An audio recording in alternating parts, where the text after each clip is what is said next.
এইটুকু কাটলি শেষ নাকি? না আছে অংশ আছে, তখন অংশ পাট এই পানির মধ্যে শেষ? হ্যাঁ। এইটুকুই আছে। ও সাইডে ওগুলো কার? ওগুলো আপনারই না কার? আমারই।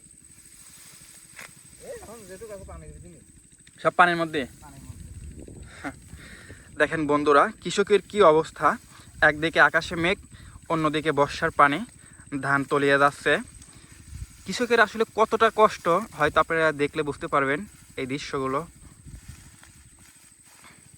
70 টাকা লিটার তেল কিনা। 70 লিটার তেল, তাও সে তেল যে সংকট কৃষক ভাইরা ঠিক মতো পাইনি। ঠিক মতন পান নাই।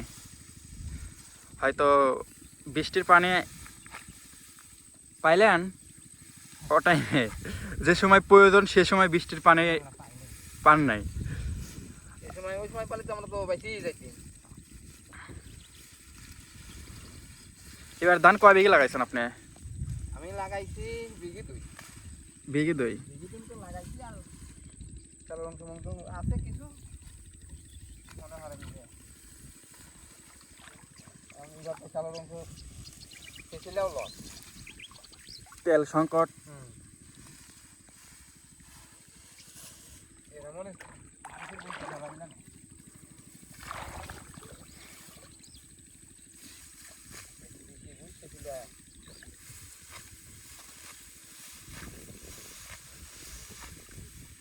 এতটা কষ্টে তারা পরিশ্রম করে, আপনারা না দেখলে হয়তো কখনো বিশ্বাস করবেন না যে আসলে কৃষকদের কতটা কষ্ট আর কতটা পরিশ্রম।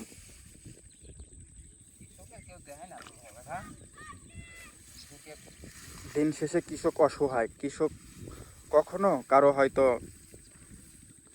সেইভাবে সহযোগিতা পায় না। যে তেলের প্রয়োজন, সে তেল নিতেও হয়তো আপনারা ইতিমধ্যেই দেখেছেন যে কি পরিস্থিতি ছিল। হয়তো প্রয়োজন 10 লিটার, হয়তো দিছে 2 লিটার, কারো প্রয়োজন 40 কেজি, হয়তো দিছে 5 লিটার। আসলে কৃষকদের যে কি ভোগান্তি, আসলে কৃষকদের কখনোই কেউ বুঝবে না।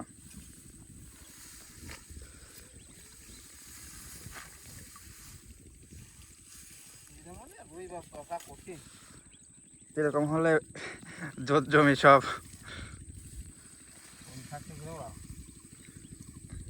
প্রয়োজন তাই হওয়া লাগবে।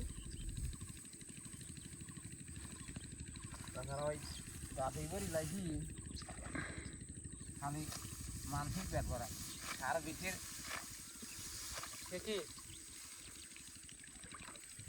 সার্ভিসের যে সেগুলো পাওয়া যায় না, সেগুলো একটা কামলা 1000 টাকা, 7-8টা লোক লিখি এই অবস্থা ধান কাটি। 8টা লোক দেখেন